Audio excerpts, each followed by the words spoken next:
Hello everyone. इस video में आपके सारे कमेंट डाउट्स जो भी आपने वीडियो के नीचे परफॉर्म किए हैं, ठीक है, वो मैं सब में कंक्लूड करने जा रहा हूँ। होपफुली मैं आपके बेटर आंसर दे सकूँ। तो वीडियो को लाइक और चैनल को सब्सक्राइब बिल्कुल कर लीजिएगा। चलिए शुरू करते हैं। और स्पेशली मिनिमम जितने व्यूअर्स आए प्लीज कम से कम एक बार तो टिक करके जाएं, लाइक जरूर करके जाएं, बहुत प्रोत्साहन मिलता है। और मैं ये देख रहा हूँ कि अभी जो वीडियो चल रही है तो उसमें मतलब आपका रेस्पॉन्स बहुत अच्छा है, तो प्लीज ऐसे कंटिन्यू रखिएगा। चलिए शुरू करते हैं। तो अंशु ने बोला है कि सर केजीएमयू का डीवी कब तक हो सकता है। देखो केजीएमयू का डीवी कब तक हो सकता है, तो केजीएमयू का डीवी दो चीजों पर डिपेंड करता है। नंबर एक, जो होल्ड पोस्ट है उनका एग्जामिनेशन होगा कि नहीं उसके बाद हो सकता है, या फिर क्योंकि इन पोस्टों में कोई ऐसा मतलब जैसे कि कनेक्शन नहीं है ऐसा कुछ खास कि जिसकी वजह से उसको रोका जाए डीवी को। तो आपका डीवी ये मान के चलते हैं जैसे कि रिजल्ट आपको मैंने से कहा था, अगर आपने मेरी पिछली वीडियो देखी तो आपको पता होगा मैंने कहा था कि 7 दिन से ज्यादा 14 दिन लगेंगे, आपका रिजल्ट आ जाएगा। और मिनिमम 7 दिन में आपका रिजल्ट आ चुका है। ठीक है, 7 से 14 दिन में। दूसरा, अब आपका डीवी का जो सीन रहेगा, टीवी का सीन भी आपका यही रहेगा, इस दिसंबर से पहले आपका हर हालत में डीवी हो जाएगा। आज 5 तारीख में बोल रहा हूँ, ठीक है। तो आप ये मान के चलते हैं अगले 15 से 20 दिन में, 5 से 10 दिन में कभी भी शेड्यूल आ सकता है। ठीक है, आपको स्पेशली शेड्यूल आएगा। ठीक है, और कि आपका इस डेट को, इस दिन में आपका इस पोस्ट का डीवी है। ठीक है, सेम डे भी बहुत सा हो सकता है लेकिन ऐसा होगा नहीं, क्योंकि बहुत 8 से 9 पोस्टें हैं तो सबका एक दिन में नहीं करेंगे। ये हो सकता है 2 दिन में हो जाए, 3 दिन में हो जाए। ठीक है, तो पर्टिकुलर आपका कैलेंडर निकलेगा, जैसे एग्जाम का निकला था वैसे ही आपका शेड्यूल आएगा। शिफ्ट आएगी कि इस रोल नंबर से इस रोल नंबर तक वाले, कि आपको फर्स्ट शिफ्ट मिलेगी कि सेकंड शिफ्ट मिलेगी। डीवी लेटर जारी होगा आपका ऑफिशियली कि आपको किस शिफ्ट में पहुंचना है, क्या डॉक्यूमेंट लेके जाना है वो मैं आपको बता सकता हूँ।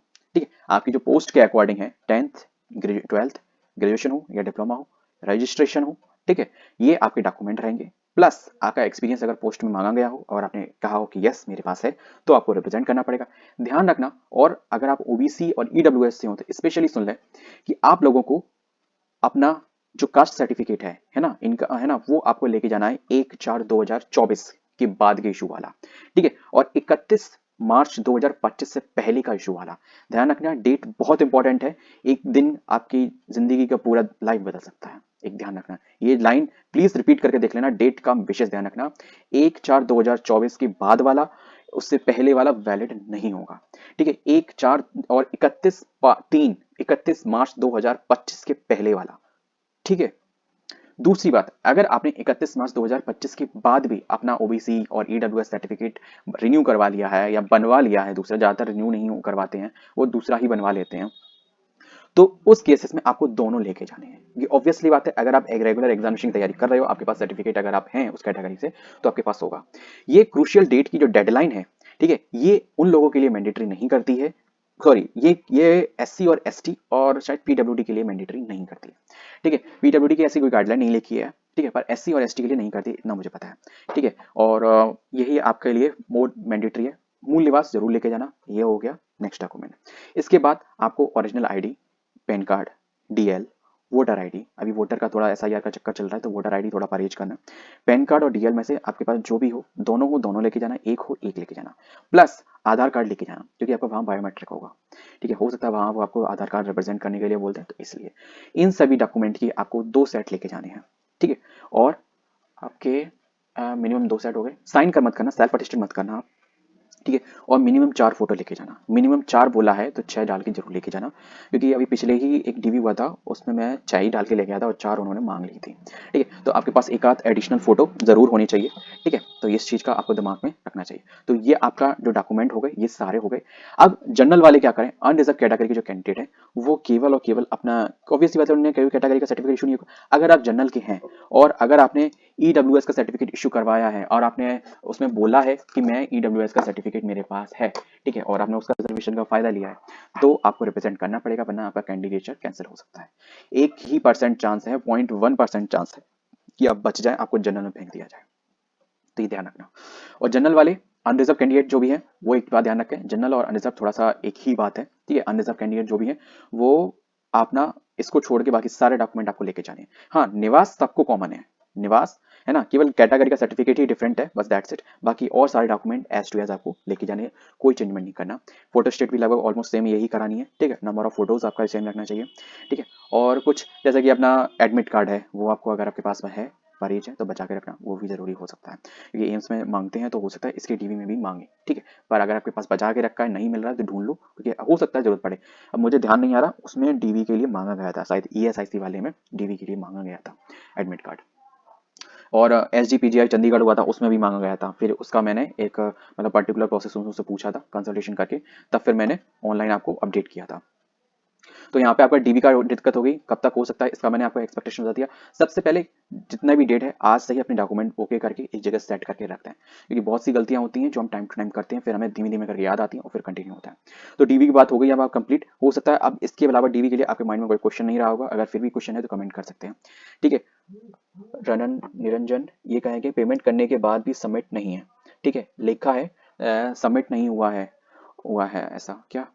ठीक है, पेमेंट सक्सेसफुली पेड है। ठीक है, ईमेल आया है बट पेंडिंग शो कर रहा है। ठीक है, अपडेट होने के बाद ठीक हो जाएगा शायद, ये नहीं होगा बोलिए। निरंजन जी, मैं आपसे केवल एक ही बात कहूँगा, मैंने 1 तारीख को वीडियो इसीलिए आप जैसे लोगों के लिए ही मंगाई थी, और इसमें आप जैसे की गलती नहीं है, ये गलती मुझसे भी हो सकती है, और मैंने तो एक फ्रेंड का अपना सही किया था, उससे भी हो गई थी, किसी से भी हो सकती है। रही बात एक, ये मान के चलते हो, एक कह सकता हूँ लकीली अगर आप होंगे, अगर आपका फॉर्म एक्सेप्ट हो जाएगा। ठीक है, इन द केस पेमेंट करने के बाद आपका फॉर्म सबमिट नहीं है, अगर उसमें पेंडिंग शो कर रहा है। ठीक है, पेंडिंग शो कर रहा है बाहर स्टेटस पे।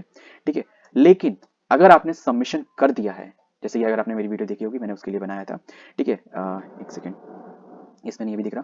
ठीक है, तो जो मैंने वीडियो में बताया था, मैंने सबमिशन का एक स्क्रीनशॉट दिखाया था, अगर आप वो आपको शो हुआ है, ठीक है, लेफ्ट साइड में यहाँ पे 4 टिक होते हैं, उनको टिक करने के बाद यहाँ पे नीचे आके सबमिशन करना होता है। अगर वो आपने किया है और उसके बाद भी अगर पेमेंट का जो सॉरी आपका स्टेटस है लॉगिन करने के बाद पेंडिंग शो कर रहा है, तो आप परेशान ना हो, आपका 99% आपका क्लियर हो जाएगा, सबमिट हो जाएगा, क्योंकि वो आपकी फॉल्ट नहीं है, that is to be technical error. और वो कभी कभी ऐसा होता है, क्योंकि मैंने भी अपना देखा था, तो मुझे भी कभी नहीं शो कर रहा था, फिर मैंने रिफ्रेश किया, लॉगिन अगेन किया, तब फिर वो मुझे शो करा। तो ये एक बार लॉगिन करके दोबारा देख लें, ठीक है, होपफुली आपका रिजॉल्व हो जाए।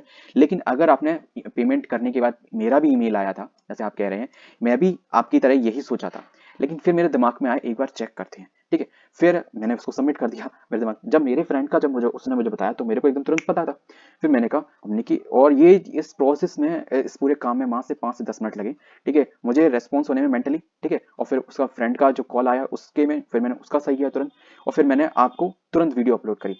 वो वीडियो थोड़ी रॉ हो सकती है, पर इंफॉर्मेशन एकदम गोल्ड है।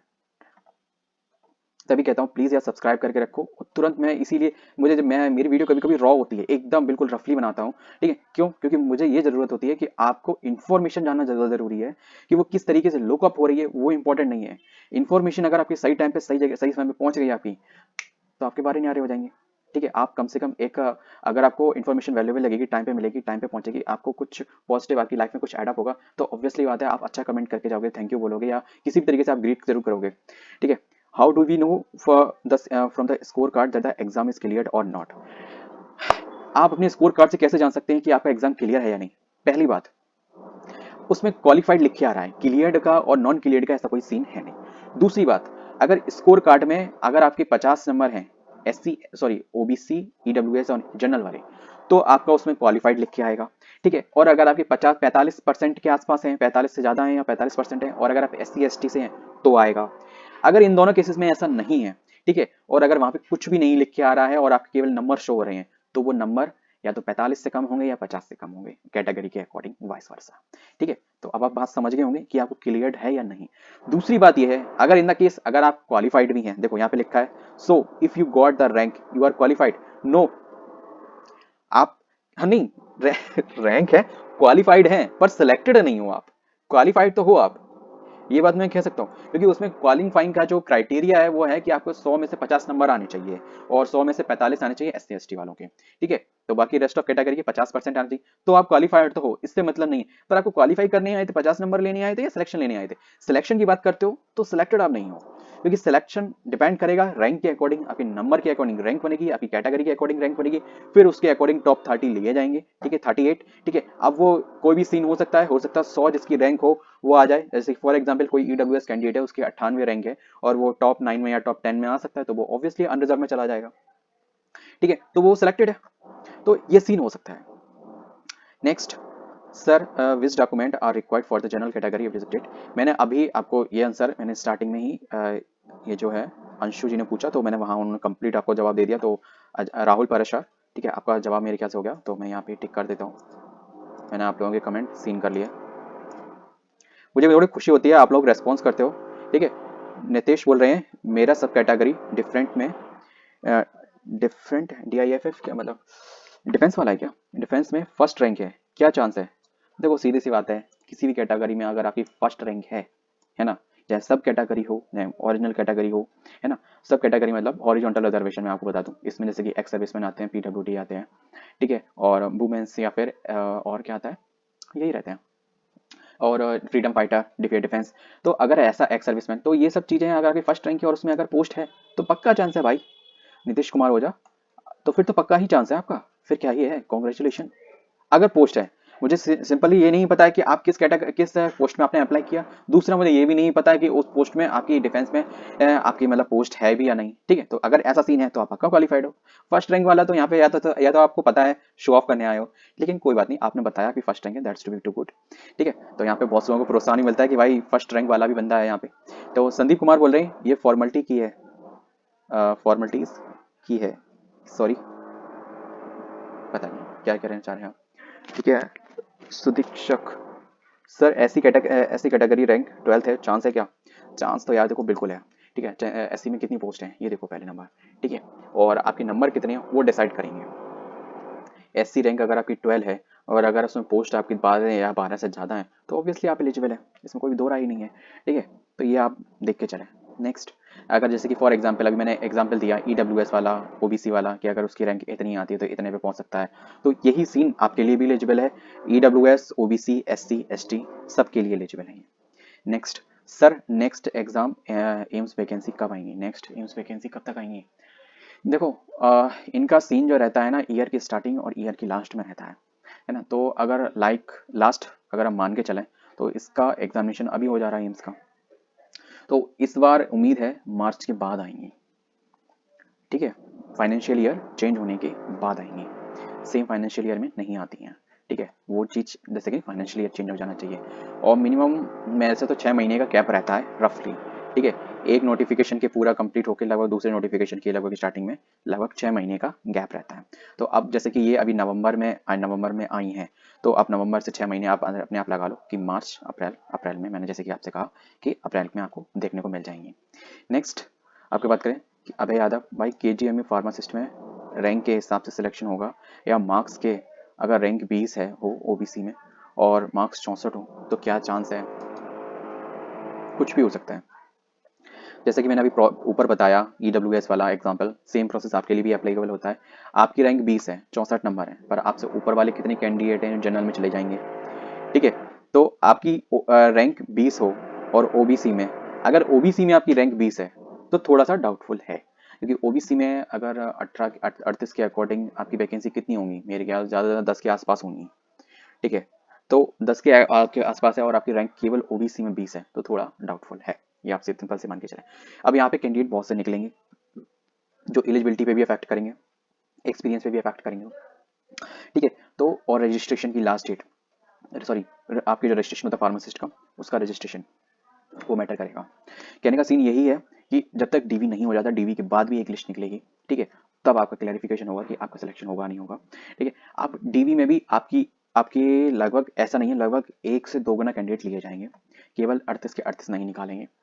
चाहे ऐसा हो सकता है कि पहले 38 की निकालें, फिर बाकी 38 की निकालें, फिर बाकी 38 की निकालें, ऐसा हो सकता है, मैं ये बस पार्ट डिनाई नहीं कर रहा। लेकिन हाँ, ये क्योंकि ऑफिशियल नोटिफिकेशन में लिखा हुआ है कि DV में बुलाना ये कंफर्म नहीं है कि आपको अपॉइंटमेंट मिल गया, तो ये जो लाइन दी गई है ये बहुत इंपॉर्टेंट है और बहुत कुछ रिफ्लेक्ट करती है। ठीक है, कि हो सकता है जो आपके आगे 10 लोग हों, ठीक है, मैं ये नहीं कह रहा कि 10 लोगों के 10 में से 10 हट जाएंगे आपके आगे से, ठीक है, किसी भी कारणवश, ऐसा बहुत मुश्किल है, लेकिन ये है कि हटेंगे तो जरूर, कुछ ना कुछ तो जरूर हटेंगे। अब कितने पहुंचते हैं, अब इस बीच में भी तो बहुत से लोगों का सिलेक्शन हो गया है। ठीक है, अब यहाँ पे आपने अगर एम्स का अगर पहले वाला दिया है, अगर कुछ लोग उसमें सेलेक्ट हो गए होंगे और उनको बेटर प्लेस मिलेगा, ठीक है, फॉर एग्जाम्पल हर किसी की जहीं एक चाहिता होती है कि हम KGME में जाएं, बहुत से लोग हो सकता है उनके पास गोरखपुर हो और वो गोरखपुर के रहने वाले हो, एम्स गोरखपुर में उनका हो रहा हो, तो वो वहाँ ज्वाइनिंग करेंगे ना, यहाँ क्यों करेंगे? ठीक है, क्योंकि वहाँ वो आफ्टर DV सिलेक्शन लिस्ट है वो, ठीक है, कि आपको ये रैंक, सॉरी DV तो होगा, पर ये आपको ये एम्स अलॉट हुआ है ना, तो वो चीज़ है ना, और वो चीज़ पहले हो रही है, और ये आपके लिए अच्छा है कि इसका इसका जो DV होगा वो लगभग दिसंबर की लास्ट वीक के समथिंग होगा। ठीक है, ठीक है, या दिसंबर के 3rd या 4th वीक में ऐसा समथिंग हो सकता है। तो ये चीज़ आपके लिए अच्छा है कि अभी एम्स का पहले हो जाएगा, तो आप बचे हुए कैंडिडेट ही उसमें आगे बढ़ें, तो हटने का तो कुछ भी नहीं है। देखो, उम्मीद तो मैं ये मानता हूँ आखिरी आखिरी 1 सेकंड तक रखनी चाहिए, क्योंकि कब किस्मत पलट जाए कुछ पता नहीं, 1 सेकंड में बहुत कुछ पता लग जाता है यार, मुझसे बेहतर कौन जान सकता है ये। पीडब्ल्यूडी को सीट मिलेगी क्या, अलग लिस्ट आएगी क्या? देखो, अगर आपकी वैकेंसी है, अगर आपको ऑफिशियल नोटिफिकेशन वैकेंसी अलॉट हुई है, तो ऑब्वियसली मिलेगी आपको, कोई दिक्कत की बात ही नहीं है इसमें। नेक्स्ट, सर आरएमएल में लास्ट ईयर का कुछ पोस्ट आई थी नॉन टीचिंग से, सो अगर आपके पास कोई इन्फॉर्मेशन हो उससे रिलेटेड कि पेपर कब होगा, तो प्लीज़ रिप्लाई करें। ठीक है, मैं देख के बताता हूँ आपको। मैंने आपका कमेंट पढ़ा तो था, पर मैं झूठ क्यों बोलूँ, मैं मेरे दिमाग से निकल गई।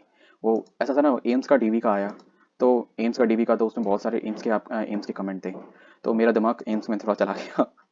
ठीक है, एक दो लोग हैं उनका हुआ है, तो फिर समझते हो सकते हो कि हर थोड़ी देर में एक ना एक फ़ोन, तो दिमाग थोड़ा डाइवर्ट हो जाता, थोड़ा सा बिजी था अभी।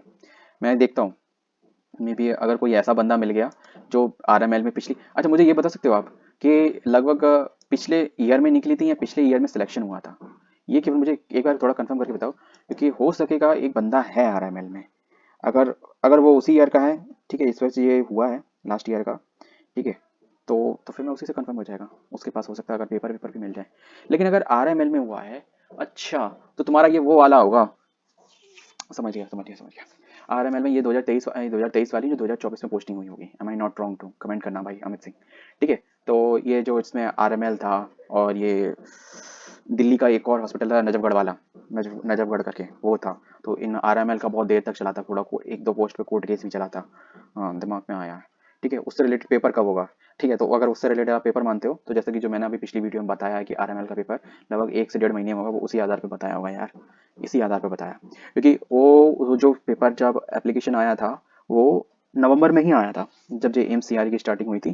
ठीक है, उसी से लगभग 15-20 दिन पहले आया था, और उसका पेपर हुआ था 26 नवंबर को, am I not wrong to confirm, 26 नवंबर के अराउंड ही उसका पेपर हुआ था आरएमएल वाला।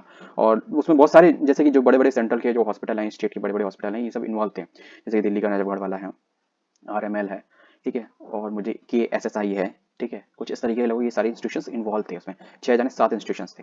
ठीक है, मैंने उसके रिगार्डिंग बहुत ब्रॉड में, मतलब काफ़ी अच्छा मतलब रेस्पॉन्स हुआ था, ठीक है, ऑडियंस का भी और आप लोगों का, और मैंने मतलब काफ़ी अच्छा कंटेंट बनाया था उसके ऊपर। ठीक है, हर रेस्पॉन्स दिया था, मैं भी उसमें, सिंपल सी बात है, मैं भी उसमें पार्टिसिपेट करा था, तो जो मुझे पता चल रहा है वो मैं आपके साथ शेयर कर रहा था, that is to be too easy to, है ना भाई। डीबी कब तक होगा? तैयार रहो, डॉक्यूमेंट भैया तैयार करके रख लो, दैट्स इट। ठीक है, कभी भी हमला हो सकता है। ना, वैसे अंदाजा है आपका जो दिसंबर के लास्ट वीक में लगभग कुछ ना कुछ, या तो डीबी आ जाएगा या इंटीमेशन आ जाएगा। ठीक है, क्योंकि स्पेशली डेट ऑफ शेड्यूल निकलेंगे। ठीक है, और अगर उन्होंने होल्ड एग्जामिनेशन को कराया पहले, ठीक है, अगर अगले 7 दिन में होल्ड एग्जामिनेशन के रिगार्डिंग कोई भी अपडेट आती है, तो आपका डीबी थोड़ा हो सकता है टल सकता है। अगर 7 दिन में नहीं आती है, तो आप ये मान के चलें 7 दिन के बाद, 10 दिन के बाद आपकी डीबी की अपडेट आएगी। किसका रैंक फर्स्ट है? मैम, अगर आप मैम ही हैं तो, है ना, तो अभी एक बंदा मिला जिसका पीडब्ल्यूडी में, शायद पीडब्ल्यूडी में ही नहीं, डिफेंस वाले में, ठीक है, उसमें रैंक फर्स्ट है। बाकी जो रिजल्ट रियल वाला बंदा है, रैंक फर्स्ट है, जिसका जनरल में या फिर किसी भी कैटेगरी से बिलोंग करता हो, जिसने इतने नंबर लाए हैं, जो टॉप 1 में आया है, ठीक है, तो उसका तो अभी कोई रेस्पॉन्स किया नहीं किसी ने। गौतम कुमार, 4 पोस्ट ही तो थी, 3 ईवार की, 1 ओबीसी की। I got second rank in OBC and 9th in UR. क्या चांस है सर सिलेक्शन का? एक ही चांस है भाई। चांस तो मैं किसी, कोई भी ये बंदा बोलेगा कि भाई चांस है, एक पॉसिबल चांस जो मैंने आपको बताया कि टॉप 100 वाला सिलेक्ट होगा। ठीक है, चाहे वो किसी भी कैटेगरी से बिलोंग करता हो। ठीक, दूसरा, टॉप 100 में अगर आप जनरल में तो भी। दूसरा ये है कि अभी एम्स के कुछ, अब आप किस पोस्ट से हो भाई मुझे नहीं पता, अगर आप एम्स का भी डीवी चलेगा, डीवी में अगर आप वो बंदा निकाल जाएंगे आगे वाले, ठीक है, तो आपके लिए तो लाइन क्लियर है ना, फिर क्यों ही दिक्कत है। क्योंकि ये तो बात है मुझे कि जहाँ भले एम्स का अभी तक रिजल्ट नहीं आया था, केजीएमयू में पेपर तो सबने दिया होगा, चांस है भाई। 4 पोस्ट थी, 3 यूआर की, 1 ओबीसी, सेकंड रैंक के, चांस है आपका यार। 9, जिसका 7-8 का गैप है उसको चांस है, तुम्हारा तो 1 का गैप है, ये समझ लो, एक लड़का और आप जिंदाबाद। ठीक है, और यही नहीं, आपकी ओबीसी में अगर सेकंड रैंक है, अच्छा जनरल में आपकी 9th रैंक है, और जनरल में कितनी पोस्ट है? 3। तो देखो चांस तो आपका है, पक्का है, क्योंकि एक रैंक तो हो सकती है डॉक्यूमेंट के बेसिस पे, कैंडिडेट का मन नहीं है, बहुत से चांस हो सकते हैं, चांस है। हाँ, वीडियो में डिटेल मैंने बताया। तो ये मैंने आपको कमेंट तो कर दिया, पर हाँ मैंने आपको रेस्पॉन्स लाइव किया है, तो प्लीज़ कमेंट भी कर दीजिएगा, अच्छा रेस्पॉन्स। ठीक है भाई, पोस्ट कोड 3 का रिजल्ट बता दो भाई, स्किल टेस्ट एम्स का बिल्कुल बता देंगे आपको। नेक्स्ट वीडियो आपकी पोस्ट कोड के अकॉर्डिंग स्किल टेस्ट की ही आएगी, ठीक है। आपका स्किल टेस्ट का सिलेबस, ठीक है, और जो भी आपकी स्किल टेस्ट की कोई डेट अगर आ गई होगी कि आपका कब होने वाला है तो मैं आपको बता दूंगा। हाँ, एक बात और ध्यान रखना, अगर इसमें जो भी एम्स वाले कैंडिडेट हैं वो ध्यान रखें कि अगर आपका स्किल टेस्ट नहीं हुआ है तो अभी जो रिजल्ट आया है वो प्रिलिमिनरी है, अभी आपका फाइनल रिजल्ट आना बाकी है। नेक्स्ट केजीएम फार्मासिस्ट की सैलरी और अलाउंसेस के बारे में एक्सप्लेन कर दीजिए सर। बिल्कुल बताएंगे। वैसे लेवल 5 की सैलरी रहती है 29,200 आपका इनिशियल पे रहता है। अलाउंसेस वैलाउंसेस लग के आपका स्टार्टिंग जो इन हैंड आपको मिलेगा वो 38-40 जितनी वैकेंसी है ना, उतनी नहीं, उसमें 1000, ठीक है, उसके अकॉर्डिंग 40,000 के आसपास मिलेगा आपको, ये आप मान के चलें, ठीक है। ये भी हो सकता है क्योंकि आप रिमोट एरिया के मतलब टायर 3 सिटी में, लखनऊ में आप होंगे तो ये आपको 45 तक भी पहुंच सकता है, पर इनिशियल आप ये मान के चले आपको हर हालत में 40,000 मिलेंगे ही मिलेंगे। क्योंकि आप जो गांव जो आपने देखा होगा जो सीएससी पीएससी जो होते हैं, ठीक है, उनकी जो इनिशियल स्टार्टिंग होती है वो 35,000 से हो जाती है। सेम पे ग्रेड रहता है लेवल 5, ठीक है, और उनकी 35,000 से हो सकती है। तो आपका जो जैसे कि ऐसा होता है ना सिटीज के अकॉर्डिंग, क्योंकि वहाँ का जो उनको जो अलाउंसेस मिल रहा है वो ग्रामीण के अकॉर्डिंग मिल रहा है, ठीक है, तो मतलब वो तो एकदम रिमोट एरिया में पहुंच गए। तो आपका मतलब सिटी में नहीं है, आपका देश प्रदेश की राजधानी में है, ठीक है, तो प्रदेश की राजधानी में है तो कैसा मिलेगा आप आपको समझ सकते हो। 5,000 का डिफरेंस तो बड़ी आसानी से आ जाता है, ठीक है। तो आप ये मान के चले मिनिमम 50-40,000 आपको मिलेंगे। बाकी अगर ज़्यादा मिले, थोड़े उससे ज़्यादा, अब आपको लग रहा हो कि जेब खाली जेब में बन नहीं रहे तो पेटीएम कर देना, ठीक है, मेल पे कर देना, मैं क्यूआर भेज दूंगा। नेक्स्ट कम से कम 25 से 30,000 स्टूडेंट अफेक्ट हुए हैं। हमें मास लेवल पे ईमेल वगैरह चाहिए ताकि ये लोग हमारी बात सुने। भाई करके देख लो, मैं भी कर दूंगा, कोई दिक्कत नहीं है, मैं लाइव इवेंट बना दूंगा। और बताओ, ठीक है, बट दिल से एक बात बोलूंगा, होना कुछ नहीं वाला। बाकी आपकी इच्छा है करने को, आपको प्रयास बिल्कुल नहीं छोड़ना चाहिए कुछ भी करने का। मैं आपको डिमोट भी नहीं कर रहा हूँ और मैं आपको ये भी नहीं, मैं इसलिए आपको मना कर रहा हूँ, नेक्स्ट एग्जाम है उस पर फोकस करो, क्योंकि जो चीज़ हो चुकी है उसमें मुड़ मारने से कुछ नहीं हो रहा। लेकिन हाँ, एक बात ध्यान रखना, अगर अगर किसी भी बंदा, कोई भी बंदा 100 रैंक के अंदर है वही आपके साथ ज़्यादातर सपोर्ट कर पाएगा, ठीक है। बाकी जो 100 रैंक से ऊपर वाला है ना वो नहीं कर पाएगा, ये ग्राउंड रियलिटी है। मैं आपको डिमोटिवेट नहीं कर रहा, फिर आपकी इच्छा है, इट्स ऑल योर चॉइस, ठीक है। केजीएमई नर्सिंग ऑफिसर का एग्जाम कब तक होगा भैया जी? आपका एग्जामिनेशन होगा फरवरी में, लेट्स ओके। अगर जनवरी में इसका अगर होल्ड पे हो जाता है तो जो होल्ड वाले एग्जामिनेशन है केजीएमयू के, है ना, तो वो आपका होगा। आप रेडी रहें, अपना प्रिपरेशन कंटिन्यू रखें, क्योंकि मुझे ये पता है क्योंकि आप जॉब कर रहे होंगे तो डेली लगभग 1-2 घंटा ही मिल पाता हो, तो अच्छा है यार, पढ़ लो, अभी वैकेंसी अच्छी है। और भाई नर्सिंग ऑफिसर मस्त सैलरी है यार।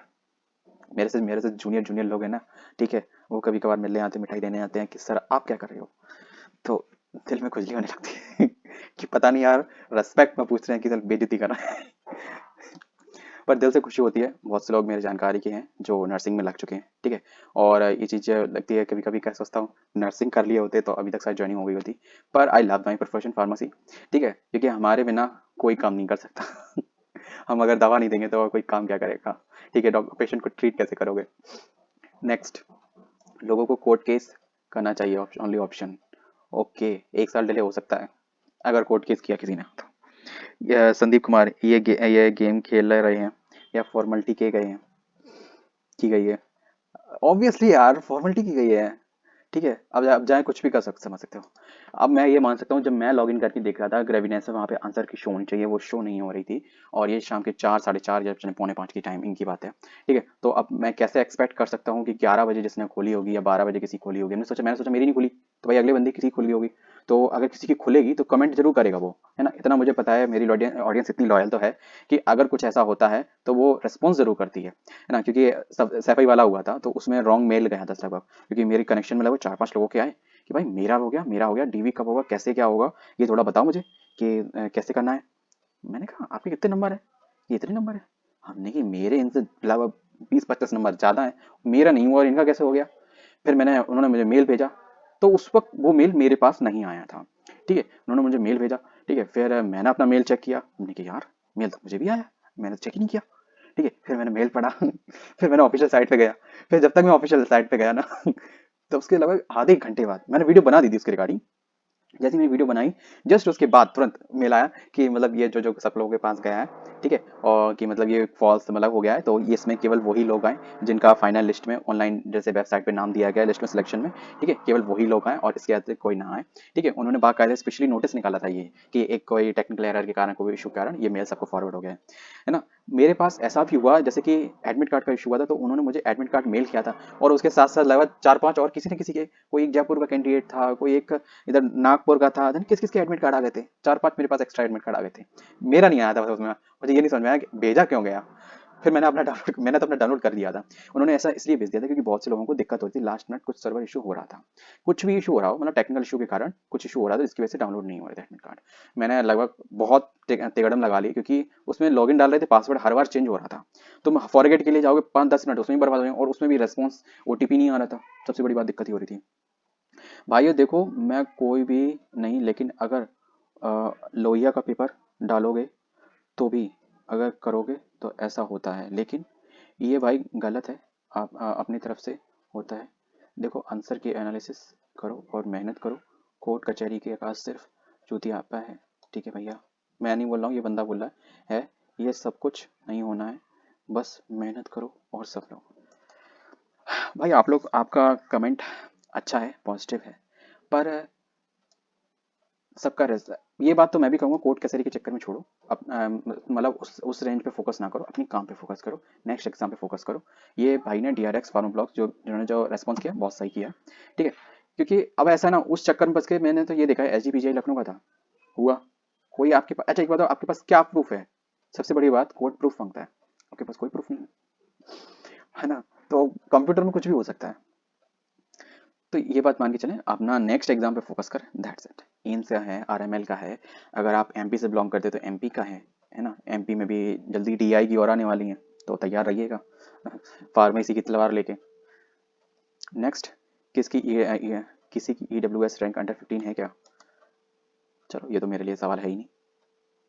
नेक्स्ट, सर जी पीडब्ल्यूडी रिलैक्सेशन क्यों नहीं दिया है? रिलैक्सेशन क्यों नहीं दिया? अगर आपने अप्लाई किया होगा तो जरूर दिया गया होगा, अगर पोस्ट होंगी तो क्या। यहाँ पे पूछा गया कितने मार्क्स हैं आपके। चलो, होपफुली मैंने, एक सेकंड, लाइब्रेरी का एक क्वेश्चन और था, पीडब्ल्यूडी लाइब्रेरियन वाले कौन, अच्छा चलो मेरे लिए नहीं है। तो वीडियो में बस इतना ही था।